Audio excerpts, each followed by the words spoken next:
And if I've got something to tell and you'll be like, oh, I don't know, that means nothing to me. See, if I think it does, that's as far as I'm concerned.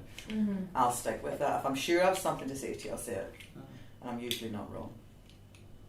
Do you know, my grandmother could do it. She was also great at predicting the weather. Absolutely fantastic at predicting the weather and what was coming. No, but just by reading the skies, not like, you know, I mean, it's an old art, but very, very accurately, like, you know, by the different, you know, everything, you know, she'd look around the landscape. So, plus the fact she was very into herbal remedy, anything that you could grow for healing, you know, and my grandmother, a poultice didn't cure, hot milk and pepper cured.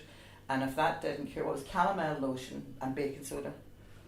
Oh yeah, garlic and honey as well. You could cure every ailment with all of those things. But the bread poultice was the one that I remember the most. She didn't like the attention. She didn't like people coming to her for that. I can understand that, because after a while it is a pain in the arse. Like, I would find it very hard work to do, if you know what I mean. I would be drained after doing it. Absolutely drained. I could sit and do 1 or 2 readings and I'll come home and I'll be as depressed as you are or something like that, or depending on what you're going through. And I'm not that into it. I think it's something you do to give people advice, you know, and that's enough. I done a party reading one night, and I done it for a big crowd, and I said I was only going to do a question and answer session, and that's 7 cards. You get to ask 1 question, and we're doing a question and answer session. And once you've done the question, I would say whatever your question was, and then, okay, do you see anything else now? And you'd have to, well, I see this. Did you see anything else now? And after about half an hour, I thought it was 1 question and answer. Their idea of a question and answer was, you know, and what about this? And can you see this? And can you know, I swear to God, I couldn't. By the end of the night, I thought, that's it. I'm not doing this again now for a while. I really couldn't. I got about 12 people in a row, and I have to be honest, there was 2 women that I told things, and you know, I had no choice. I really absolutely had to tell them, because they knew the minute they put out the cards and they didn't say anything, the minute I turned the cards, I just looked at them, and she says, yeah, I thought so.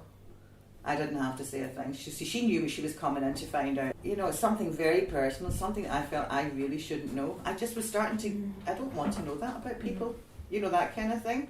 God, no, my mum grew up mortified with all that nonsense. Oh, for God's sakes, that's all pish. I swear to God. And pish kind of being a derivative of the word pishgally, which is nonsense in Gaelic. I started, I just picked up, I bought books to have a look to help, but then they only give you the basics. Everything else is actually done through touch. It's all spiritualism, really. They're all just tools to help you make sense of what it is you're feeling or what you're seeing. You know, sometimes you'll need, like, maybe a card or, you know, a rue or whatever. Just think, oh, do you know, that's what that is. That's what that feeling is.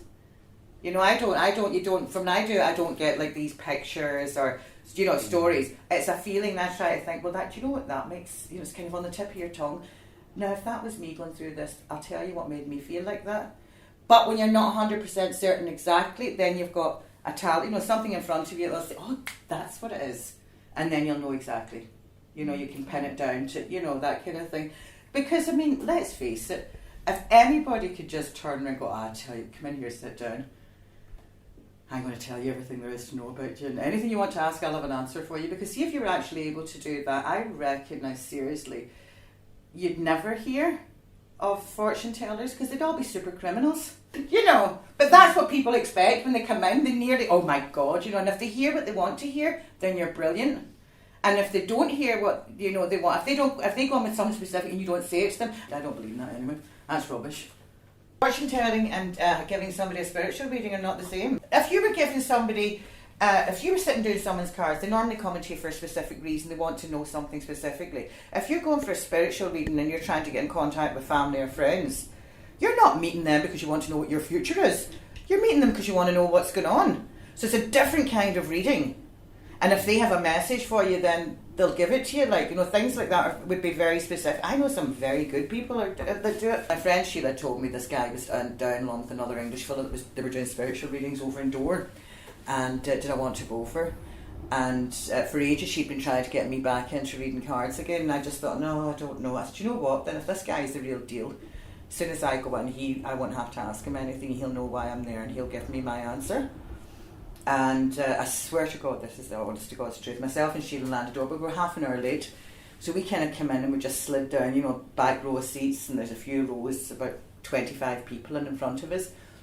And they're actually doing readings. This guy was actually speaking to somebody, and he stopped, and the two of us came in, and he looked up, and he carried on talking, then he stopped, and he looked, and he said, I'll be with you in a minute, like this, carries on talking, So as he's finishing his story, he goes over to the table, and he lifts up angel cards, and he goes through them, and he picks one, and he walks down, and he hands it to me. And the meaning of the card was it was time to open myself up spiritually again. And myself and Sheila were just like, Jesus Christ, that's pretty bloody accurate, isn't it?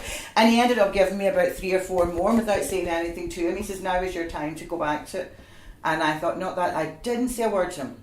Never met the man before in my life. So people like that are rare, and people like that are not storytellers. I did do it for a while. I'd done a few parties, and I don't advertise. You see, people just come to me, so I just agreed. I did a few parties, a few groups, but then they want to come over all the time. And I just am not into that. I'm really genuinely not into it. I really genuinely don't. I've no interest. So I've either got something to tell you or I haven't.